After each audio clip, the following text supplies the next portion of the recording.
Alireza versus Anish. Promises to be a very interesting game. An ambitious Alireza wants to use the white pieces to bounce back from that incredibly painful loss to Alexander Danchenko, but you can't do it in 15 moves. Against Anish Giri, you need to be methodical. David, we know how good Anish is at punishing unsound play in the opening. And let's see, a Rogozin positioned many times this tournament. No Queen's Gambit declined. Queen's Gambit declined. Anish deployed a very similar setup, also with the bishop on e7 against Ding Liren yesterday. Speaking of, speaking of the devil. Speaking of Ding Liren, h3, Danya. This is not a mouse slip. He didn't mean to play g3. This occurred in a infamous World Championship game. I mean, maybe he meant to play h4. You never know nowadays, right? Like, we say it in jest, but everything is fine. Everything is playable. Everything works. And a bit surprising to see Firouzja do this. I must say, I very rarely see him on the white side of the Queen's Gambit declined, let alone freestyling with frankly bizarre moves like this one. What's the purpose? I still don't understand, even 1 year later almost.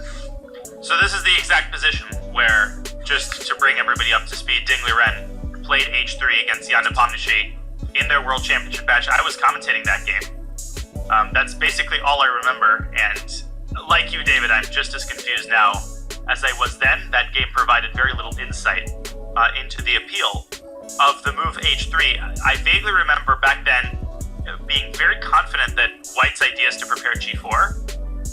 Now, you know, with the hindsight of, I was going to say many years, but more like 1 year, that just seems absurd to me. h3 is more of a waiting move to kind of force black to put their cards on the table, but I mean, I'm also kind of at a loss. Like, what exactly happens if black castles kingside?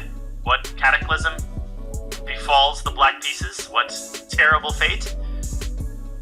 I mean, I think black should castle kingside. I don't think anything terrible can happen to black. We've done nothing wrong after all. But, yeah, I guess the idea is to hint at playing g4. I did just briefly check. Ding played h3 even one move earlier. So, with black's bishop on f8, which is probably even worse. So, Firouzja's fine-tuning this. He's really studied all the details. He's realised the black bishop on e7 is misplaced. But surely he's not going to push the cheap pawn forward if black castles. I mean, you can't punish your opponent if they've committed no crime. So, yeah, waiting move, I don't really understand. I guess a bishop on f4 will have a retreat square on h2 if it needs later, but that's so rarely kind of #1 priority. And I wouldn't be surprised if Anish goes into the tank for 10-15 minutes, but he shouldn't panic. There's nothing to panic about. Sure, yes, h3, 1-0. That's it. No, further resistance is futile. So, Anish is just about to throw in the towel here. I think after h3. Of course, castles kingside is not the only move.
bounds, no good squares for it.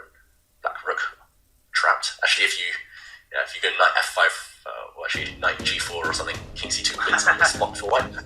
Yep. But yeah, Giri is safe, as we're told by the eval bar.